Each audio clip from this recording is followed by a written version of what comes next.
होंगे और अपने घर पर बेहतरीन तरीके से पढ़ाई कर रहे होंगे। तो अगले क्लास में, प्रीवियस क्लास में हम 1 to 5 क्वेश्चन देख चुके थे। तो हम यहाँ पर देखेंगे अगला क्वेश्चन, क्वेश्चन नंबर 6। तो क्वेश्चन नंबर 6 हमारा क्या कहता है कि यूक्लिड विभाजन परिमेयिका के अनुसार धनात्मक पूर्णांक ये व बी है। ये व बी के लिए अद्वितीय पूर्णांक क्यू व आर का अस्तित्व इस प्रकार है कि ये बराबर क्यू प्लस आर तथा आर द्वारा संतुष्ट असामिका ज्ञात कीजिए।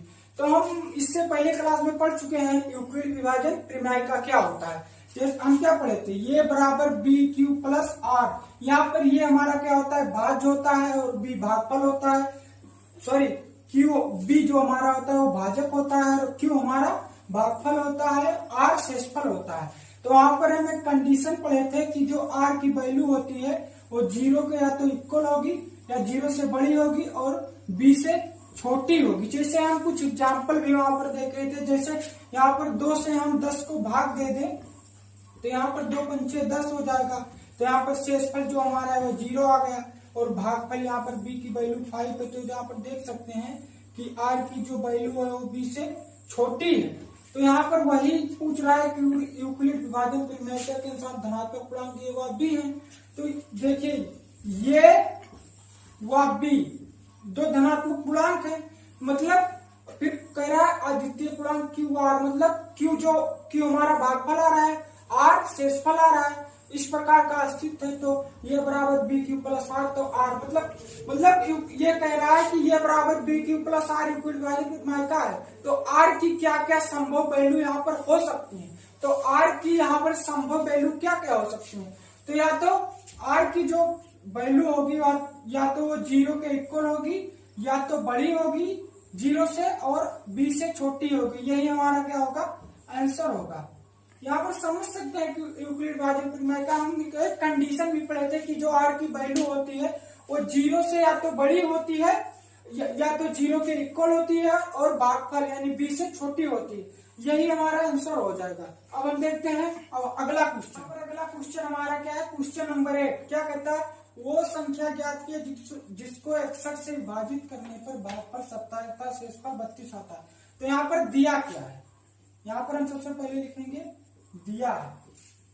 क्या दिया है, भागफल बराबर 27, क्या 27 दिया और शेषफल 32 है।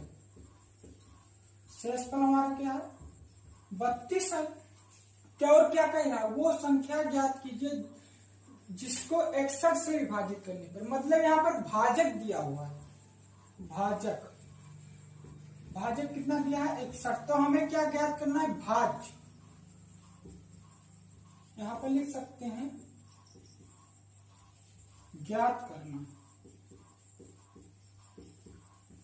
करना है हमें भाजक, नहीं भाज्य।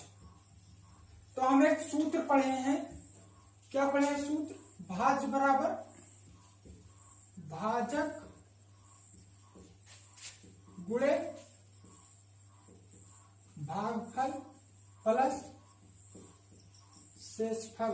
तो यहाँ पर हम वैल्यू को पुट कर देते हैं।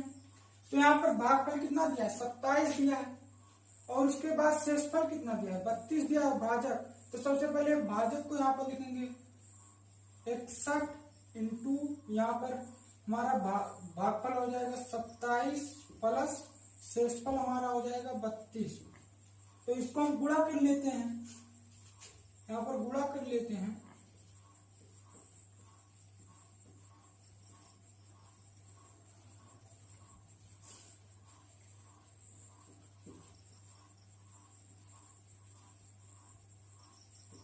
यहाँ पर 1647 प्लस 32 जोड़ लेते हैं, 9 और 7 और यहाँ पर 1669 हमारा क्या हो जाएगा, आंसर हो जाएगा। तो यहाँ पर पूछ क्या रहा था, वो संख्या ज्ञात कीजिए जिसको 61 से भाग देने पर भागफल 27 तथा शेषफल 32 आता है। तो हम सिंपल से जानते हैं कि किसी भी मतलब जो जिस संख्या से भाग दिया जाता है वो हमारा होता है क्या, भाजक, और जिस संख्या को हम भाग देते हैं वो हमारा क्या होता है, भाज्य होता है। और भाग देने पर जो आंसर हमारा आता है उसे हम भागफल कहते हैं और जो उसमें कुछ बच जाता है उसे हम क्या कहते हैं, शेषफल। तो यहाँ पर दिया हुआ था कि भागफल बोल रहा था कि 27 है और शेषफल 32 है और 61 से विभाजित करना है, मतलब भाजक कितना है तो भाज ज्ञात करना है। तो यहाँ पर एक सूत्र होता है भाज बराबर भाजक गुणे भागफल प्लस शेषफल, या इसको यूक्लिड भाजक परिमायिका से इसको क्या कहते हैं, ये बराबर बी क्यू प्लस आर।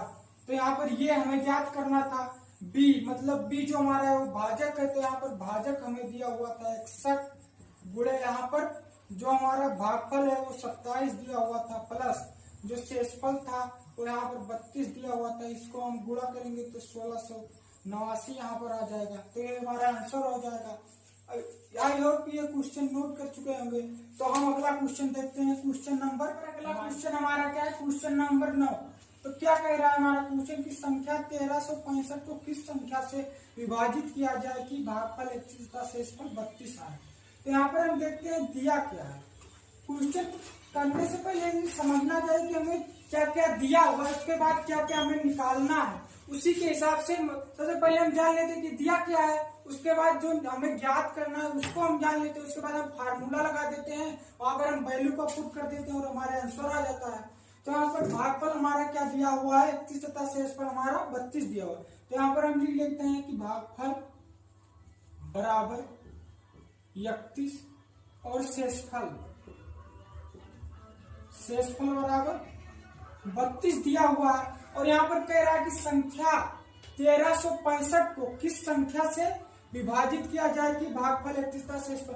तो हम क्या बताए थे कि मतलब जिस संख्या से हम किसी मतलब कोई भी संख्या, जैसे यहाँ पर 2 लिखा है और यहाँ पर 10 लिखा हुआ, तो यहाँ पर हम जिस संख्या से किसी संख्या को हम भाग देते हैं उसे हम भाजक कहते हैं, और जिस संख्या में भाग दिया जाता है वो क्या होता है, हमारा भाज्य होता है। तो यहाँ पर क्या कह रहा है कि संख्या 1365 को किस संख्या से मतलब किस संख्या से भाग दिया जाए, मतलब जिस संख्या से हम भाग देते हैं उसे क्या कहते हैं, भाजक, और जिस संख्या को हम भाग देते हैं उसे क्या कहते हैं, भाज्य। तो यहाँ पर 2 और 10 देखते हैं, यहाँ पर हमारा 2 क्या है, 2 से 10 में भाग दे रहे हैं, मतलब जिस संख्या से हम भाग दे रहे हैं वो हमारा क्या हो जा रहा है, भाजक। तो यहाँ पर यही कह रहा है कि संख्या 1365 को किस संख्या मतलब 1365 को मतलब भाज्य को हम किस संख्या से मतलब किस भाजक से भाग दे उसको। तो यहाँ पर हमारा क्या दिया हुआ है, भाज्य बराबर 1365। हमें क्या ज्ञात करना है यहाँ पर, भाजक। यहाँ पर लिख सकते हैं ज्ञात करना है। अब इसके बाद यहाँ पर हम फार्मूला लगा देते हैं। फार्मूला हमारा क्या है, भाज्य बराबर भाजक गुणे भागफल प्लस शेषफल। तो यहाँ पर हमें क्या निकालना है, भाजक। तो भाजक को हम इसी तरह रहने देते हैं, या हम वैल्यू सीधा डायरेक्ट यहाँ पर पुट कर लेते हैं। तो यहाँ पर भाजक हमें ज्ञात करना है, भाज्य की वैल्यू यहाँ पर हमें क्या दिया हुआ 1365 बराबर, यहाँ पर भाजक हमें ज्ञात करना है, भाजक तो यहीं पर लिख देते हैं हम इसको, गुणे यहाँ पर क्या दिया हुआ है, भागफल। तो भागफल यहाँ पर 31 दिया हुआ है प्लस यहाँ पर शेषफल 32 दिया हुआ है। अब इसको यहाँ पर ये प्लस में इधर आएगा तो माइनस में हो जाएगा, तो 1365 माइनस 32 बराबर भाजक, और यहाँ पर ये 31 दे लिए गुणा में है, और ये इधर आएगा तो अगर कोई भी जैसे बराबर के उधर लिखा हुआ है तो अगर बराबर से उधर अगर प्लस में लिखा हुआ है, यहाँ पर प्लस में लिखा है तो बराबर के इधर आएगा तो माइनस में हो जाएगा। अगर यहाँ माइनस लगा होता तो यहाँ इधर आता तो प्लस में हो जाता। अगर यहाँ पर गुणा में लिखा हुआ तो इधर आएगा तो भाग में, अगर भाग में है तो यहाँ पर गुणा में हो जाएगा। तो यहाँ पर देख सकते हैं कि प्लस में था इधर तो यहाँ पर माइनस हो गया, और यहाँ पर गुणा में है। अगर जैसे कोई संख्या मान लीजिए यहाँ पर 2x लिखा हुआ है, तो अगर कुछ नहीं लगा हुआ है तो यहाँ पर गुणा का चिन्ह ऑलरेडी यहाँ पर लगा हुआ है। जैसे यहाँ पर देख सकते हैं, यहाँ पर गुणा तो हम लगा दिए हैं, जैसे यहाँ पर कुछ नहीं लिखा होता, अगर डायरेक्ट भाजक लिखा होता तो यहाँ पर समझा जाता कि यहाँ पर गुणा का चिन्ह बीच में लगा हुआ है। तो वही यहाँ पर हम देखते हैं कि यहाँ पर गुणा है।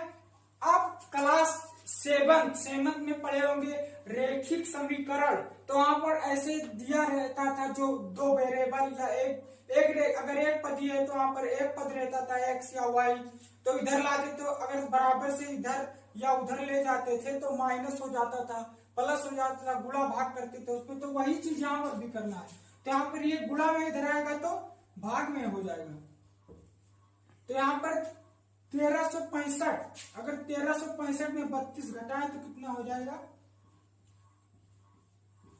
3, और यहाँ पर भी 3, और ये 1333 हो जाएगा। तो इसको हम लिख सकते हैं यहाँ पर कितना 1333 बटा 31। तो इसको हम भाग दे लेते हैं, 31 से हम भाग दे देते हैं। हम देखते हैं 1333 और भागे 31, तो पहले हम भाग दे लेते हैं 1333 में। तो यहाँ पर 4 बार में जाएगा तो 124 हो जाएगा। तो यहाँ पर 9 और ये कैंसिल हो जाएगा, तो यहाँ पर 3, तो 31 यहाँ 93। तो यहाँ पर आंसर हमारा कितना आ गया 43। इसको हम भाग दिए तो कितना आया 43। तो हमारा क्या हो गया भाजक। तो हमारे यहाँ पर भाजक का आंसर कितना आया, तो यहाँ पर लिख सकते हैं भाजक बराबर 43। अब इसको हम चेक भी कर सकते हैं कि ये 43 जो हमारा आंसर आया है ये सही है कि गलत है। तो इसको हम चेक भी कर देते हैं। जैसे यहाँ पर हमारा आंसर कितना आया है 43 आया, तो इसको हम चेक कर लेते हैं कि हमारा आंसर सही है या नहीं है। तो यहाँ पर इसी में हम सूत्र लगा देते हैं। जैसे यहाँ पर भाजक की वैल्यू कितना दिया, इसको हम चेक कर लेते हैं, चेक करते हैं कि ये सही है कि नहीं। 1365 बराबर भाजक का आंसर कितना आया 43 गुणे 31 प्लस 32। तो 43 और 32 का हम गुणा यहाँ पर कर लेते हैं, 43 और 31 का 3 4 हो जाएगा, यहाँ पर 9 हो जाएगा, यहाँ पर 12, 3 यहाँ पर 3 और यहाँ पर 3 और यहाँ पर 1। तो यहाँ पर इसका गुणा किए तो कितना आया 1333 प्लस 32।